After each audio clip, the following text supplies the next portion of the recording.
So again, my name's Joel Christian Gill. It's funny. Like one of the things that people ask me all the time is like, why do I go by Joel Christian Gill, not just Joel Gill? When I first started drawing comics 7 years ago, there was this politician in Mississippi whose name was Joel Gill.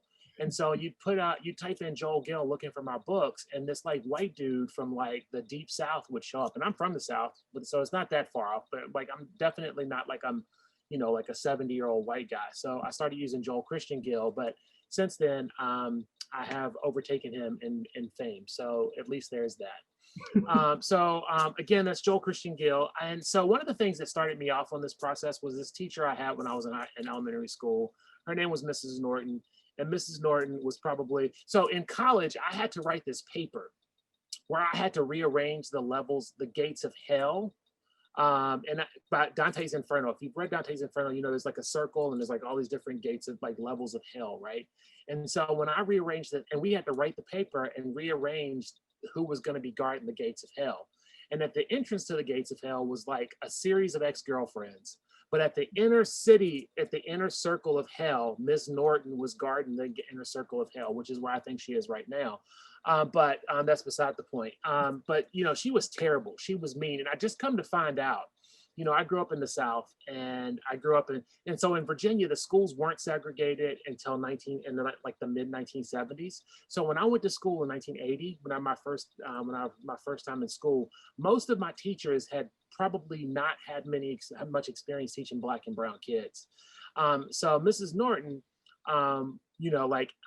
I'm gonna go out on a limb and say that she was racist, even though like I don't know if she was racist, but I have my suspicions for the fact that she used to pull my hair all the time. But one of the things that if she is not burning in hell, it is because she read to us every day. And she would read to us, and it was like my favorite part of the day. Like I almost don't remember anything about second grade except for Miss Norton was evil. She wore like these weird vests and like turtlenecks, and she read to us every day. But she also introduced me to the library. She did that when I was in second grade, and introducing me to the library as a kid. I was really poor. I grew up in the projects in Southwestern Virginia. And so there was not like I wasn't like going and buying toys or going to the movies or cable or anything else. So like the library became the place that I spent a lot of time. And when I was spending a lot of time there, I legitimately started reading lots of comics. So I would read, you guys probably aren't familiar with this, but there was these books that used to come out called Ripley's Believe It or Not. Because Ripley's Believe It or Not is a museum and a TV show, but Robert Ripley was this cartoonist who in the early part of the 20th century started researching weird facts and weird places, and he started drawing comics based on that. And he would put them in the newspaper, and they became really, really popular. And so I would get packs of these comics, and I would just read them all the time because checking out books was free.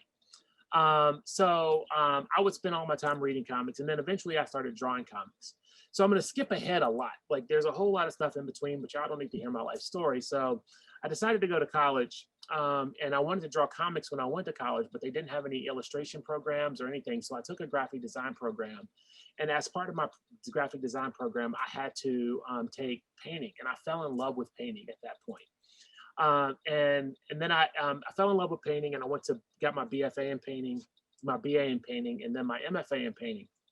And I always explain painting and like comics as like, I'm talking about ex-girlfriends and girlfriends, which my wife would probably be furious about anyway. But like comics was like my high school girlfriend, right?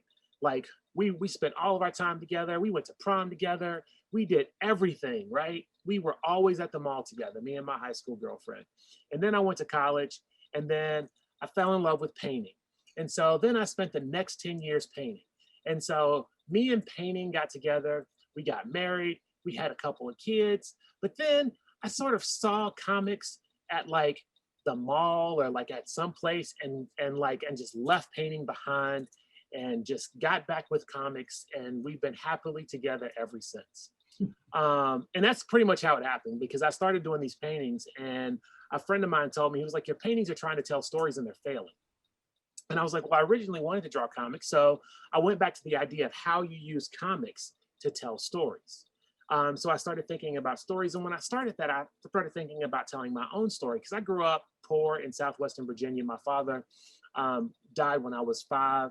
And one of the things that's funny about my father dying when I was 5 is that he became a saint and he died under suspicious circumstances. My mom and my grandmother both think he was murdered, but there was never an investigation.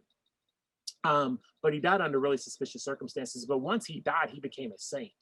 And that sort of like ruled my life for a long time, like this fake idea of who he was, not who he really was, but it was like actually having this idealized version of him was probably better than having the real him that I've come to realize in my life. That he would have probably not been the person that everybody had brought him up to be. But so I decided to start doing this story about my life, and it was called Dandelions. And Dandelions was like a metaphor for how kids, how like you can't stop kids from like thriving, right? They can thrive, like you can give them opportunities to do stuff. So like dandelions were like, they can grow anywhere, right? They grow in the cracks in the concrete. And that was the sort of the way I thought about it. So I started doing this fictionalized version of my life. And I almost never, I just in the last couple of years, I feel comfortable. I think I have enough good work out in the world that I can show people my bad work. And this is some of the bad stuff that I was doing before. A friend of mine looked at dandelions and I was like, and if you guys go on to become artists and go to college for artists, you're going to have this is the constant thing that's going to go through your mind. You're going to think, I'm brilliant. Why hasn't anyone discovered me? And then you're going to vacillate between that and I'm also absolute garbage. So like, this is what I started with, was like, I am brilliant. Nobody's discovered me. And so I take this to a friend of mine. He looks at it, he flips through, he flips through like 60 pages of this thing 30 pages that I've been doing. And I'm like, I am brilliant. This is amazing. He's like, I've read 30 pages of this. I have no idea what I'm reading. So I was like failing at telling stories in comics. So I went back to school and I got what I always like to call a library degree in comics. Do you guys know what a library degree is? Anybody? A library degree is when you have a library card and a library really close to you, and you have like the determination to learn every single thing about a subject that you possibly can. So I went and learned everything I could about comics. I read all of the comics that were out there. I read all of the people that were making comics, and I fell on, and it was about the same time that I discovered Chris Ware, who is one of my favorite cartoonists. Chris Ware is the only cartoonist to be included in the Whitney Biennial. He's the only cartoonist to win the Guardian Prize for Literature. And he wasn't telling stories about superheroes, because by this time I wasn't really interested in drawing superheroes anymore. When I was a kid, I wanted to draw them, but as an adult, I was like, yeah, not really. I mean, I like superhero comics, but I'm not really into them. And so I was like, these are comics that are about something other than superheroes. And so then I started digging further. And this is on the left-hand side is Little Nemo in Slumberland, who is like, I'm a huge fan of Winsor McCay's comics. Trigger warning, they have racist imagery in them because they were drawn in the early part of the 20th century. Most anything in America from probably about 1980s back is going to have racist imagery in it. It's just racist or sexist imagery. It's just going to happen. I'm not saying so be happy about it. I'm just saying just know that that's going to happen. But Winsor McCay was one of my favorite cartoonists. And Joe Sacco on the right-hand side, who was a political cartoonist. He's not a political cartoonist. He's more of a correspondent. He goes to places and he learns about a place, and then he like goes there and he draws comics, just like a reporter would go and write a story about it. He just draws comics. And so about this time, I started cyber stalking this cartoonist named Box Brown. Box Brown has a book called Cannabis, the Legalization of Weed in America. He did a book on Andre the Giant, Andy Kaufman, a New York Times bestselling cartoonist, a great cartoonist. And so at the time he wasn't published. And so I sent him a message and I said, I was actually cyber stalking him, but I searched his name, Box Brown, and I came up with the story of Henry Box Brown. And if you don't know the story of Henry Box Brown was an enslaved African who mailed himself in a box from Virginia to Philadelphia to escape from slavery. Fun fact, I always say enslaved Africans as opposed to slaves. And the reason that I typically say enslaved Africans is because saying that they are slaves implies that those people were a thing as opposed to having something done to them. And so enslaved just is like a really like a small switch in the word and about putting the onus on something that happened to them as opposed to something that they are. Anyway, so when I found this story about Henry Box Brown, I knew Box Brown, the cartoonist, was a white kid in Philadelphia. So I sent him a message and I was like, you're this white kid in Philadelphia. why do you have the name of this enslaved African? And he goes, that's, that's funny. I'm square shaped, so my friends call me Box. But one day I might do a story about him. And I'm like, that is a fantastic idea. I'm going to steal your idea. So I stole his idea and I did the story of Henry Box Brown. And comics are different than almost any other medium. I guess like ceramics is actually really close to comics because you don't actually need a gallery to like put your work out into the world if you're a potter. You could just like take your wares and go to a show in Sika or any other like fair in the country and just set up a table and start selling your pottery, which doesn't necessarily work the same way for paintings. It's kind of weird to like have a booth for painting at a, farmer's market, but not so much as a potter, right? But comics are different because what you can do is like, you can just go to the UPS store or Kinko's for me, that's because it was Kinko's back then, go to Kinko's and just print off these things and fold them and put them together and start selling them. And I had done a series of paintings right before grad school, right when I got out of grad school, called Strange Fruit. And they were all based on the Billie Holiday / Nina Simone song about lynching. So there was this really famous lynching that had happened in my hometown in Virginia that caused some of the first anti-lynching laws in the early part of the 20th century. So just to give you guys a sense, like lynching laws, what people don't understand about what's happening with police brutality right now is it's very similar to what was happening in the late 1880s and 1890s with lynching, where people were being lynched in outrageous numbers. You don't have to kill a lot of people, just to be clear. You don't have to lynch multiple people. You only have to lynch one to scare everybody. There was this famous lynching case that happened in my hometown. And so I was going to do some paintings of it. And I just like got to a place where I couldn't look at them anymore. So then I went back to this idea of, after I got out of grad school, I went back to the idea of looking at those paintings, and I did a series of paintings called Strange Fruit, which were successful, but still not telling the stories that I wanted to tell, right? So when I was putting these comics together, I was like, I wanted to do something similar to what Chris Ware does with his comics. He has this comic series called Acme Novelty Library, where he just tells whatever stories he wants. So sometimes they're about one person, sometimes they're about another person. And I'm like, I want something like that. And so I wanted something that I could name, I could do that. And so I called the mini comics Strange Fruit. And so as I put this comic together and I went to a show and I was selling the comics, people started telling me more stories. And so like the first group of stories that came to me for Strange Fruit all came very organically. It was just like going to a comic show, setting up a table, selling comics and prints and everything else that I was selling. And people were like, have you heard of the story of Harry Bucky Lou? And I said, no, I never heard of Harry Bucky Lou. And they were like, Harry Bucky Lou was the first Black basketball player. He played in a league in Lowell, Massachusetts in 1902. And I'm like, that's an amazing story. So I drew the story of Harry Bucky Lou. And this was, Harry Bucky Lou made $5 a day as a basketball player. So I drew that story, and then somebody would say, have you heard of Major Taylor? So I would have that story, and then I'd have another one. And I'm like, have you heard of Major Taylor? And I'm like, no. And I'm like, so I'd go to the library again. Like the library is like a common theme in my work and my life. But so I would go to the library, and I would look up Marshall Taylor and found out that Major Taylor was called the Black Cyclone. He was the first world champion in any sport, and there's a monument built to him in Lowell, Massachusetts. So I would do a comic about that. So I had all these mini comics from like drawing these things. I think I have. So here's an example of one of the mini comics for Strange Fruit. I still have a bunch of them. This is the story. This is actually Richard Potter. So this is the Richard Potter story that's in Strange Fruit. So by this time I had a bunch of individual stories for individual mini comics. I had like 4 or 5 at this point.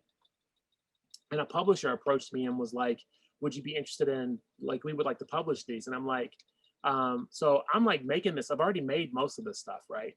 And I'm going to keep making it. I'm like, so you're going to pay me to make something that I've already made? And they were like, yes. And I'm like, okay, deal. So if anybody comes to you ever in your life and they're like, we want to pay you for what you're already doing, never say no. That is easy money. You're already going to do it. So they're already going to pay you. So just say yes. So I put out this book, Strange Fruit, and we called it Uncelebrated Narratives from Black History. I was lucky enough to get Henry Louis Gates Jr. to write the foreword for the first book, which helped out with people looking at it. And about this time, my publisher was like, I'd like to do more stories. This is really great. This is selling really well. And I'm like, so now I've gotten like, I've done a bunch of these little stories, right? So if you think about it, like I'm doing little stories and they were like sort of building blocks, right? And I'm like, I'd really like to do a bigger, longer story about anybody. So like I've been thinking I want to do one about Bass Reeves. Bass Reeves I wrote about in Strange Fruit. Bass Reeves was the most successful U.S. Marshal in American history. And a lot of people believe that he was the inspiration for the Lone Ranger. And so I'm like, I'd like to do a story about him. And my publisher was like, well, we can call it like African-American action heroes. And you can do one story about one long format story of one of those people per book. And I'm like, African-American action heroes, hard pass, not going to do that. Like, that's not, nope. And I had been reading this essay by W.E.B. Du Bois called The Talented Tenth, where he talked about there was this group of Black people. There was a 10% of the Black people would rise up and bring everybody else with them, which is a little antiquated because, you know, it's more from the bottom up if you think about it. But for the most part, you know, there was an idea like this Talented Tenth was sort of connecting to Black history and also connected to this 10% of these extraordinary stories about people. So I was like, how about Tales of the Talented Tenth? And he was like, that's a great idea. I know. And in the back of my mind, I'm like, so much better than African-American action heroes. I did this Tales of the Talented Tenth. And it was about this time that this book came out, because this book came out like shortly right after Strange Fruit Volume 1. I got a review on one of my social media sites at the time, and they were like, Strange Fruit Volume 1, I can't believe that someone would put out something so misogynistic. And I'm like, I don't understand what you're talking about. And it was like, well, there are no women in Strange Fruit Volume 1. And it was something that I had never thought about. And initially I wanted to defend myself, right? And say, I'm not misogynist. I'm not. But the actions speak for themselves, right? Strange Fruit Volume 1 has no women in it. It's not inclusive of Black women. And so as opposed to like arguing, I just said, I'm sorry, right? That's an example of privilege. I'm not a woman, so I don't have to think about what it's like to be a woman. And so in order to show people that I am not misogynistic, I decided to do the next book about a woman, Bessie Stringfield, who was the first Black woman to crisscross the United States on a motorcycle. And she did this in the 1930s and 40s. So this was at a time when women were supposed to stay at home. Black women weren't supposed to exist at all. And so there's this 5'2" Black woman just like blazing a trail across the United States in the 1930s and 40s all over the South. She would do these things called penny tours where she would put a map down. She'd throw a penny at the map, and wherever the penny landed, that's where she'd go. And if she ran out of money, she would join the local circus and like perform stunts as the Negro motorcycle queen for a while until she got up enough money, and then she would move on to do something else. She was just basically an amazing trailblazer. And then Strange Fruit Volume 2, it was time to do Strange Fruit Volume 2. And of course, now Strange Fruit Volume 2 has a lot of stories about Black women in it, because now I'm thinking more about like what it is. So I'm trying to be, so like instead of not misogynist, because you can't not be something, right? If this takes an action, misogyny takes an action, like you hate women, so, or you are against, femme presenting people. So like, as opposed to being, I was like how do I be anti-misogynist? Like, how do I like show you that I am not, which means put out stories about women. And so Strange Fruit Volume 2 has multiple stories about Black women, including the story, one of my favorite stories, Stagecoach Mary Fields, who was the first woman to have a star route for the U.S. Postal Service, which was a treacherous route in the 1880s, and it ran in North Montana. So imagine in a place where there are no roads, you have to drive this in the wintertime, all the year round, you have to drive a cart with horses like on an 80-mile trek to like deliver mail and back. And so she won this route by being the fastest person to hitch 6 horses to a cart. And she did this in her 60s against men who were half her age. So she beat out these men. She always carried a gun. She was basically an outlaw. They called her Shotgun Mary. She was pretty amazing. So I did a story about Strange Mary Fields, and about this time I decided I wanted to do some picture books to just stretch out. If you're ever interested in doing comics, picture books are something that looks really to break up the monotony of comics a little bit, because comics can take you a couple of years to do. A picture book can take me like 6 months or 3 months or a summer to do. So it breaks it up. And so I decided to do a story about Bessie Stringfield. as a little girl called Fast Enough. And it's about how Bessie Stringfield is told she's not fast enough, she's not strong enough, she's not good enough. And so she gets in a race with these boys where she actually is fast enough, good enough, and strong enough. So I did this, a made up story about Bessie. After doing all of these things, it was about this time that I was like, now I think I have enough experience at telling stories to be able to tell my own story, which, and so around the same time, I read two books, which are really interesting books because they're almost on the opposite scales of each other. One of them is called Smile, and it's written by Raina Telgemeier. And it's sort of like, Raina Telgemeier is what mainstream comics are. You guys have probably seen her book. She has a book called Smile, Sisters and Guts. So Raina wrote a book called Smile, which is about her, it's about her early life, but it's told through dental work. Like she loses teeth, and then everything that moves the chapter along is about dental work. Which I thought was a really interesting and clever sort of narrative device, like using the dental work to tell the story of what it was like to be, young Raina. And then there was Ta-Nehisi Coates' Between the World and Me, which is a book about Ta-Nehisi Coates writes that's a callback to James Baldwin's The Fire Next Time. When James Baldwin was writing to his nephew, talking about what it's like to be Black in America, Ta-Nehisi Coates is talking to his son about what it's like to be Black in America and about the idea of, being in America, you having to protect your body. Like violence is being a thing that's sort of like, it's sort of like, Amiri Baraka wrote this poem once, in the poem, he's like, I've seen something in the way of things. It's something that sits over your shoulder and stares at you. And I think that violence is that thing, right, for Black people. Like this idea that we are constantly afraid, of, being pulled over or being accused of something or any of these things. And Ta-Nehisi Coates is from Baltimore. I'm from Southwestern Virginia. So it was one of these things that was like, this is a really close sort of, and we're close in age. So he was talking about my life and explaining my life in ways that I hadn't thought about, especially with that sense of violence, because I had so internalized that violence at this time that it just, again, it's like I didn't think of it as being out of the ordinary. Like I was at a faculty meeting. This was after being at college, after, getting a job as a faculty member at my previous college, and someone saying that we had students who were mugged over the weekend. And this was like, out of like 5 or 10 years, we had like 2 students that were mugged. And somebody was like, but they had a gun pulled on them. And I was like, in a faculty meeting, I'm like, I had guns pulled on me before. It's not that big of a deal. And like, you could hear a pin drop. Like everybody was like, what? And I was like, oh, that's right. This doesn't happen to everybody, right? So like, cause I had just internalized that violence. So I thought about doing a story about my life and, where I'd come from and how I evolved. And it was really interesting because I was like, I could use fights as the narrative device, because violence in that response, when kids are acting out, it's not typically because they're sociopaths or psychopaths.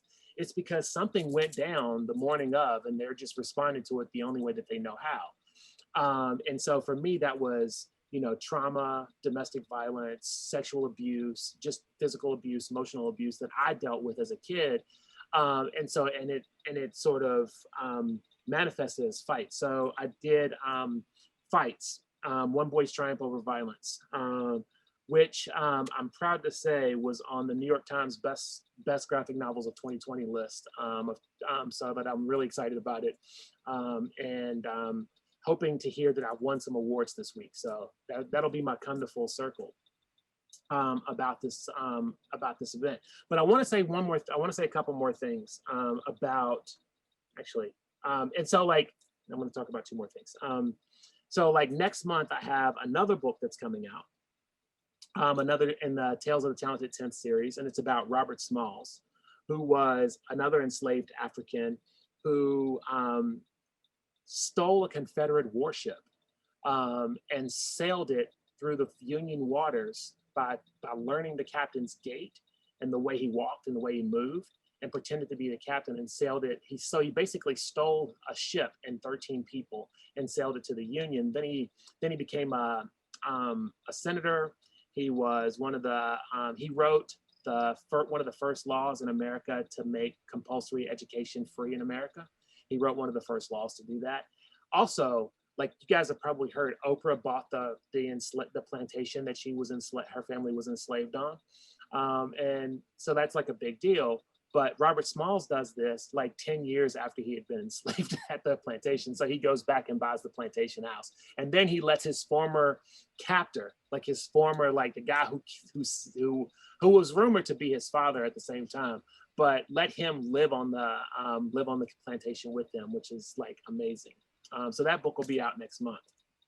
Like I said, I'm currently working on Stamped from the Beginning, The Definitive History of Racist Ideas in America, by Ibram Kendi. So like I'm doing the graphic novel adaptation, which is basically trying to take, this I have it over here somewhere, this 79 page history tome and turn it into a 250 page comic. So that's pretty much all I do every day now is to read this book. So I'm doing that, but I want to show you something. This is something that I wanted to show pretty early, like just to show you some comparison. This is why you don't get rid of old work. So this is from Dandelions. And so like it's a scene from Dandelions that I draw, and this is a scene from Fights. And I did not make this connection until way later. Like I didn't know that I had done this, but you can see where I'm still bringing some of the same ideas from my old work into the new work, and it still permeates. So this is why you ever see people like have sketchbooks where they X stuff out or they try to mark it out. Don't leave it. Like you don't have to hide it from people. You just don't show it to anybody, but it might be something that'll feed your work later on.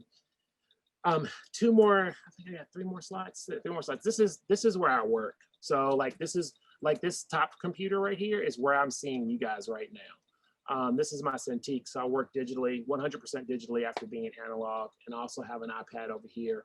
I sometimes have a laptop over here. It's kind of ridiculous. It's like the Batcave, like just looking in this direction. It's just like all these screens and monitors. It's kind of crazy. And my original Castle Grayskull, because I always say this is a thing that's really interesting. As a kid, I couldn't afford Castle Grayskull. And if you know anything about He-Man, He-Man was like the Pokemon of the 1980s. There was like so many like different He-Man action figures, and you couldn't collect them all. And I couldn't afford them, but I can afford them now, so I bought them. So this is how, this is where I work now. So I'm working on Stamped, and this is what it looks like for me to work on Stamped right now. So this is a PDF that I use on my iPad and a program called Liquitex, which allows you to write on PDFs. And so I, for the most part, just draw thumbnails here. And so you can see that Ibram gave me a copy of Stamped, one of his working copies, where he highlighted. So you guys probably seen Stamped Racist, Anti-Racism in You, which is the YA version of Stamped by Jason Reynolds. So this is the same thing. He gave me the same PDF that he gave Jason Reynolds to work on that book, with just like highlighted ideas. And so I go in and I write down stuff and I add other things. So you can see here, I've got like a little copied text in there that I've just found some more information that I added to the text because I want to use that. And then I do thumbnails, and this is what my thumbnails look like. But I'm going to show you this one. This one's Aristotle, and he's holding up. So this is directly from the text. So I want to show you this one. So what I typically do is I'll take this thumbnail right here and I'll copy it. I'll do a screenshot of it, and then I'll blow it up, and then I'll draw over top of it. And the drawing will look something similar to this when I draw over top of it. From there, I will ink it. And so I recently just redrew this whole page, and I'll tell you why. This is supposed to be Cambridge, but it's actually not Cambridge, it's Oxford. And because when I was doing the research for this, I saw this image and I'm like, oh, this is dope. I'll just draw this one. And I started drawing it, and like legitimately, like after we had already done this page, I had looked back at it and I'm like, that's not Oxford. I think I saw it somewhere else. It's just not Oxford. It's not Cambridge, it's Oxford. So I had to change that. But and in the book, so what I typically try to do is make these ideas, these racist ideas, sort of stand out. So I use the language of comics to do that, and how best to show, like a gross, disturbing idea, than to show it in a black word balloon that's dripping. So whenever you see a black word balloon in that book, it'll be dripping, and it'll mean that that's a racist idea. So that's my spiel. Again, I'm Joel Christian Gill. You can follow me on Instagram and Twitter. I post process stuff all the time. So if you're interested in following me, that's what you'll get. And occasional rants about systematic racism in America, but that's beside the point. So Questions? That was I know that great. was a lot. And I spoke really fast. I'm like, no, I only got 45 minutes, so I'm just gonna put it out there. No, it was really great. And I loved the ending of seeing how you're thinking through actually developing the ideas from the text to the image and then having to go back and redo it because you figure out you put the wrong university in. Happens all the time. Yeah. Are there students with questions? Do you wanna do you have any thoughts? Don't be shy. Oh, I have a question. Do you think you'll make any comics about like police brutality because like it's going on now? Like, do you think you'll make any in the future? So Stamped actually so while Stamp is a history story, it has a lot of history. So I'm doing just basically a history of racist ideas in America. I am actually here, I can show you. I was actually just working on this before I came on with you guys. Just gotta find that page and I'll show you. It's a page from Stamped. It's not done, so it's just like it's a page in progress. So don't judge it too harshly. But so there's a lot of history now that's happening in the book because the things that are affecting Black people now are things that have always historically affected Black people. So this is a page. This is on a page that I'm working on Stamp right now. So as you can see, I'm like talking about the cyclical nature of racism and movements in history. So you have like, this is the end lynching now movement of the 1890s, and this is the civil rights movement of the 1960s, and this is Black Lives Matter in 2013, 14, when Ibram was writing. This is Ibram and this is me. So Ibram was writing during this time, and he writes about that in the forward, and I'm drawing this comic during this, like I was drawing during this time. And so like, this is just about the history, and this is of course Trayvon Martin, but like the history of racist ideas are killing Black people in America, right? And so I'm like, who's going to be the next hashtag, right? Until we decide to, this is like the founding documents. And one of the things that I think people need to come to terms with is that the founding documents actually have racism embedded in them, right? This is where Black people were 3/5 of a human being, and a lot of the property rights and sort of like rights to protect your property were written by slave owners because they were trying to protect their property rights, right? So, so whether directly or indirectly, I will almost always write my work, do my work will be about systematic racism in some way, shape, or form. Are there other thoughts, you guys? I don't have a question, but I was just gonna say that I'm visiting Roanoke, Virginia in a few weeks actually. Oh, really? Why are you going to Yeah. Roanoke? My boyfriend's grandmother lives there, and we're just gonna visit her. Oh, nice. So make sure you go to Hardee's if you like biscuits and gravy, because Hardee's has the best breakfast, like fast food ever. They have like all kinds of biscuits. Just go to a Hardee's. Just stop. Like, and like, trust me, get a steak biscuit and put mustard on it. I know it doesn't sound like it makes sense, but get a steak biscuit and put mustard on it. You will thank me later. Also, there's a place called Texas Tavern in downtown Roanoke. It's open 24 hours, and they've only closed. They've never actually closed but once that I remember, but they were probably closed during the pandemic. They've been open since the 1920s, but go to Texas Tavern. So Hardee's and Texas Tavern, you'll be good. I'll remember that. That's great. How long have you been in New England? Is it weird to be in New England from coming from Virginia? Yeah, so it is weird. I went to grad school at BU. So we moved from Southwestern Virginia to Boston, which was like it's a ginormous culture shock. It's just the best way to describe it. I grew up in this little, like this really small, actually, here's a fun fact. During the insurrection on January 6th, there were like 6 police officers that were arrested as a part of it. 2 of those police officers came from my hometown. In Southwestern Virginia. There is a giant Confederate monument that we would pass on the way to school to Jubal Early. And so I grew up in this little town where there was a Klan march in 1980. when I was a kid, and I was never really afraid to go anywhere, right? Because kids don't obey property values. We just like, I would just go sit in people's apple cherry trees and just eat their cherries and just do whatever, right? I'm never afraid. And then when I was older, I moved to Roanoke, which is a city about the size of Manchester, New Hampshire, which is where outside of where I live. I live right outside of Manchester, New Hampshire, which I like to call White Conda, because I think New Hampshire is where white people go to be free. It's just like that. It is what it is. So Roanoke is about the size of Manchester, and I was still never really afraid to go anywhere. But when I moved to Boston, I drew caricatures for a company at Faneuil Hall. So, you know, those people drawing caricatures at Faneuil Hall. I used to train those people. I used to draw those. I used to be those people.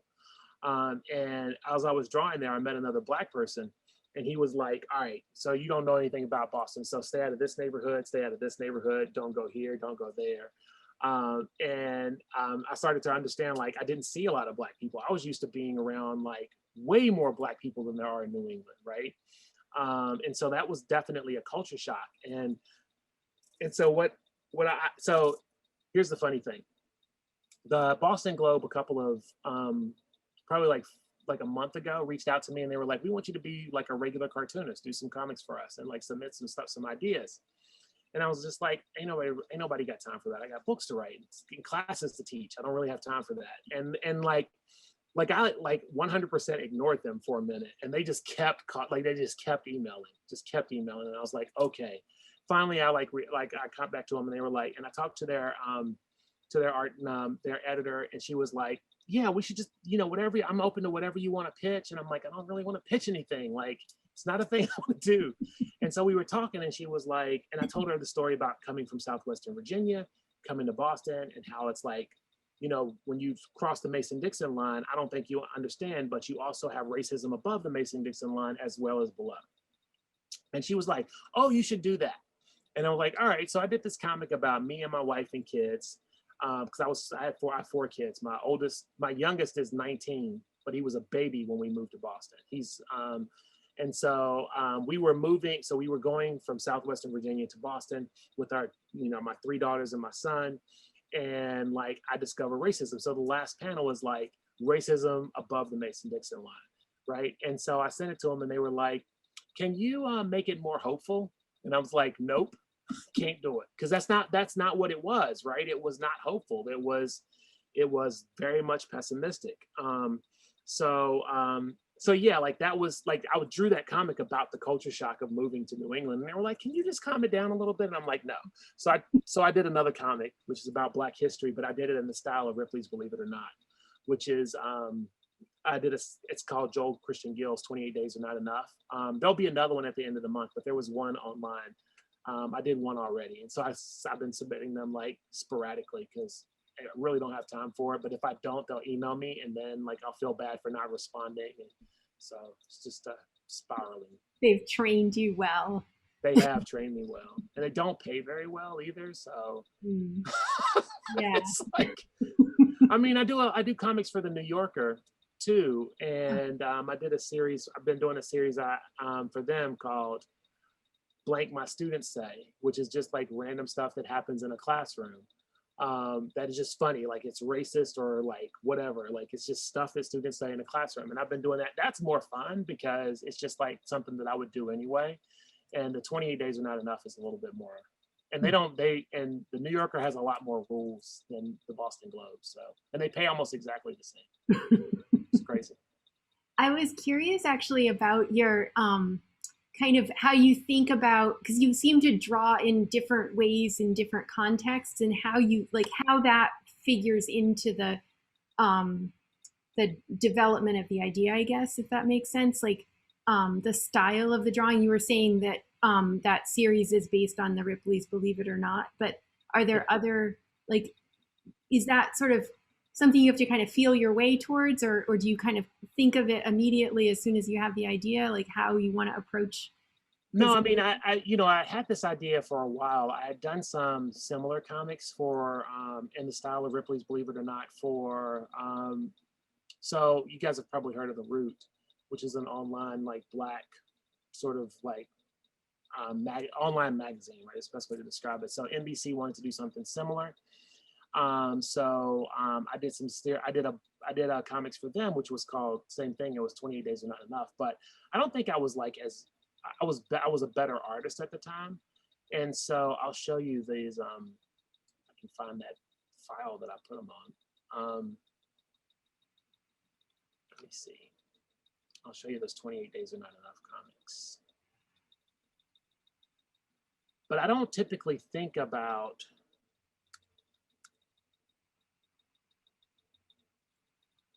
I draw in different styles for different contexts. I typically, here we go. This is it. Nope. So here's the one that'll be out. So this one is not published yet.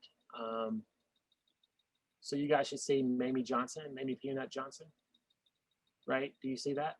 Mm-hmm.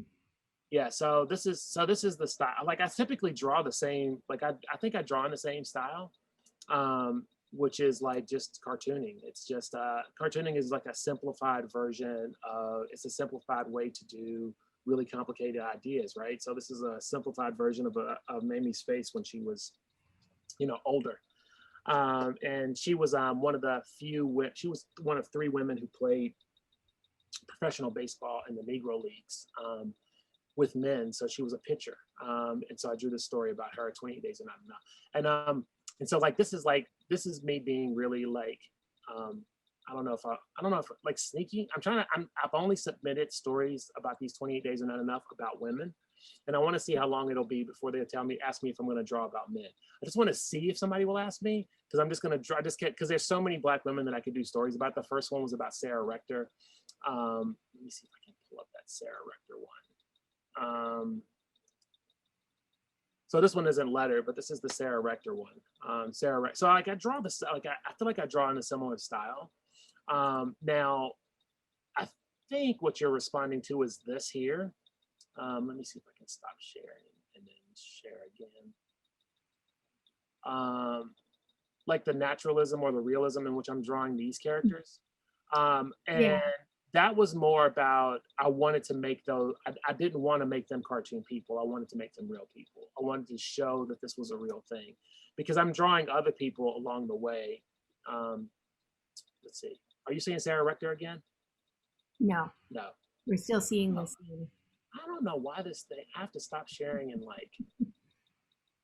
Yeah, I think that image that you just showed, it feels like there's sort of these different modes within it. Yeah, that was just more about showing, being able to make them real people, because I really wanted them to be real people. I didn't want I didn't want, like, when I actually drew this just yesterday, and I'm like, why am I drawing these? Because I started out drawing them as cartoons, and I'm like, I don't want to make them cartoon people. I want to make them as naturalistic as possible. But here, so I drew. So here's Bill Cosby. So I drew him as a cartoon, and Candace Owens as a cartoon, and 45 as a cartoon. So I drew them all as cartoons, right? But I just wanted to make those because we're still in that space. I wanted to make them real people. And this is Angela Davis and W.E.B. Du Bois. So I wanted to make them. I didn't want to make them cartoons. So it's not necessarily like I typically just draw in the way I draw, right? I mean. I guess you could say I'm a classically trained artist. Like I got an MFA at a painting school, like I spent all this time doing figure drawing and everything else. But cartooning is hard. It's not an easy thing. And a lot of people think it's just a simple thing that you can do. But to simplify like the human figure to a recognizable form that you can recreate 100 times over the course of any given day is a complicated thing to have to figure out. It's not the same. It's not the same kind of complication as trying to accurately depict the human form in a naturalistic way. It's not the same thing, but it's just as complicated in a different way. And does working digitally help with that? Because you can kind of manipulate an image that you draw at once and then modify it, or is that not?